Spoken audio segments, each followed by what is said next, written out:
اصل میں تیسری بات میں نے یہ کہی کہ دیکھیے حضرت حسین رضی اللہ تعالی عنہ کی اس شہادت کے بعد اس کے بعد واقعہ حرہ بھی ہوا جو واقعہ کربلا سے بھی بعض اعتبارات سے زیادہ بھیانک اور زیادہ گھناؤنا واقعہ بنو امیہ کی تاریخ ہے جس کو لوگ جانتے ہی نہیں.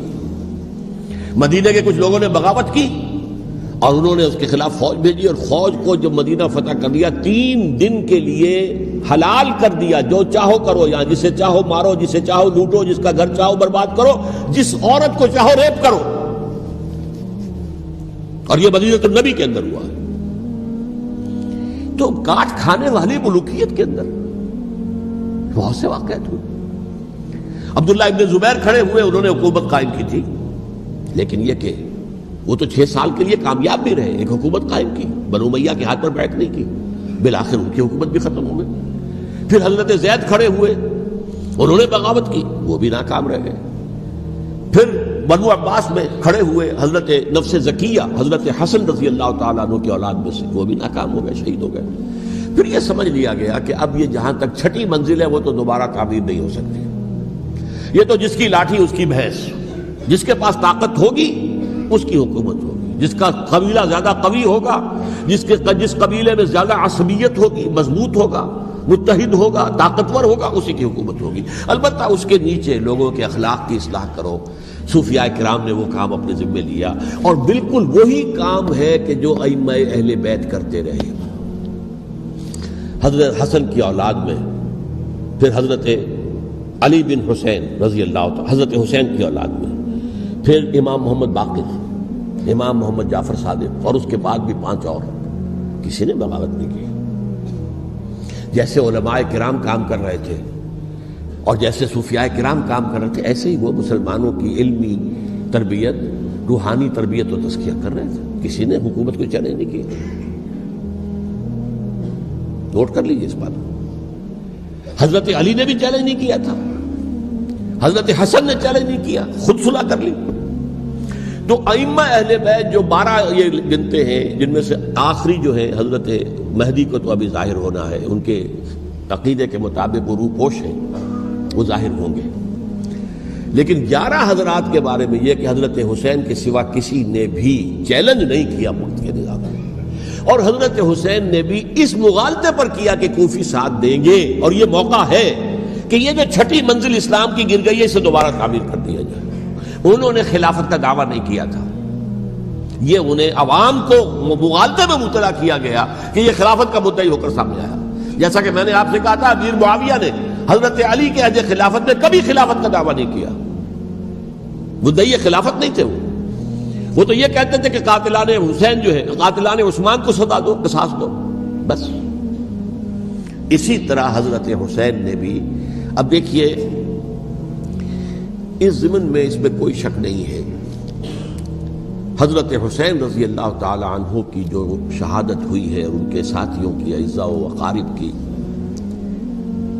تاریخ انسانی میں یہ عزم، ہمت، شجاعت، مثابرت، صبر، استقلال، استقامت، اس کی بہت روشن مثال ہے، بہت روشن مثال ہے، بہت روشن مثال ہے.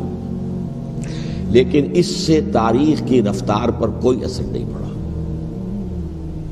وہ جو ملوکیت آ گئی تھی وہ اور گہری سے گہری ہوتی چلی گئی.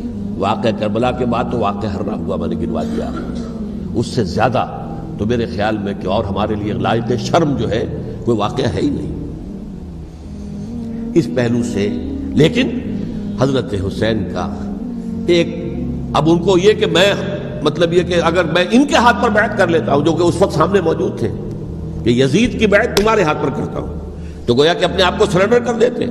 وہی خطرہ جو امیر معاویہ کو تھا کہ مجھے وہ تو پہنچنے بھی نہیں دیں گے علی تک رضی اللہ تعالیٰ عنہ اور مجھے پہلے ہی شہید کر دیں گے. یہی خطرہ حسین کو تھا رضی اللہ تعالیٰ عنہ کہ مجھے یزید تک پہنچنے نہیں دیں گے، پہلے ہی قتل کر دیں گے. اور ویسے بھی یہ ایک شرافت، مروت اور حمیت اور غیرت اور عزت نفس کا تقاضا بھی تھا کہ بھائی معاملہ ہے یزید کا، میرا مجھے وہاں جانے دو، اللہ اللہ خیر سے. یو کین اسکورٹ می، میرے دائیں بائیں چلو تاکہ میں کہیں اور بھاگ نہ جاؤں تمہارے خیال میں، مجھے وہاں پہنچا دو، میں وہاں پہ جا کے اس سے معاملہ کر لوں. لیکن انہوں نے قتل کیا. اصل قاتلان کوفی، وہی سبائی. البتہ یہ ہے کہ اس واقعے کی جو یادگار ہے اس میں کوئی شک نہیں ہے کہ اس نے مسلمانوں میں سے ایک گروہ کے دل میں قربانی اور شہادت کا جذبہ بہت پیدا کیا، اس میں کوئی شک نہیں۔ اور جس طریقے سے کہ عاشورہ محرم میں یاد منائی جاتی ہے، جس طریقے سے اس نے اہل تشیع کے اندر قربانی کا جذبہ بے انتہا پیدا کر دیا، اگرچہ وہ جذبہ بروئے کار نہیں آتا، اس لیے کہ ان کے ہاں یہ عقیدہ ہے، یہ طے ہے کہ جب تک حضرت مہدی ظاہر نہیں ہوں گے ہم کسی کے خلاف بغاوت نہیں کریں گے۔ یہ پوری تاریخ میں ان کا معاملہ رہا، تمام جو ہے ائمہ اہل بیت کا معاملہ رہا۔ جب تک مہدی نہیں آتے keep sitting and keep waiting, wait and see, that's all. یہ تو خمینی صاحب نے کیا ہے، آیت اللہ خمینی صاحب نے، کہ انہوں نے یہ ایران کے شیعوں کو باور کرایا کہ بھائی جب آئیں گے حضرت مہدی آ جائیں گے، لیکن ہم اب ہاتھ پر ہاتھ رکھ کر بیٹھے رہیں، باطل کو چیلنج بھی نہ کریں، ہمیں کچھ تو کرنا چاہیے، وہ ہاتھ پاؤں ہلانے چاہیے، اور کچھ نہیں تو مہدی کا راستہ جو ہے صاف کرنا چاہیے، تمہید کرنی چاہیے، ان کے راستہ ہموار کیا جائے۔ تو یہ ان کی بڑی عظمت ہے آیت اللہ خمینی صاحب کی کہ اہل تشیع ایران کے جو ہے ان سے انہوں نے یہ بات منوا لی کہ ہم بالکل انرٹ نہیں بیٹھے رہیں گے، بلکہ اپنے نائب امام قرار دے کر اور ولایت فقیہ کے فلسفے کے حوالے سے، یہ دو چیزیں ان کی جو ہیں بنیادی فلسفے کی ہیں، وہ اس وقت میرا موضوع نہیں ہے، انہوں نے عوام کو ایسا کھڑا کیا ہے کہ 20,000 سے لے کر 30,000 کے درمیان انسانوں نے جانیں دے دی، عورتوں کے جلوس نکلے، شیرخوار بچہ گود میں ہے عورت کے اور گولی کھا رہی ہے اور مر رہی ہے، گر رہی ہے۔ آپ سوچئے زندگی کتنی عزیز ہوتی ہے، اور شیرخوار بچے کے لیے ماں کی جو زندگی ہے، اس ماں کو اپنی زندگی کتنی عزیز تر ہوگی کہ اپنے لیے نہیں تو اس بچے کے لیے مجھے جینا ہے، لیکن نہیں، گولیاں کھائیں اور گری۔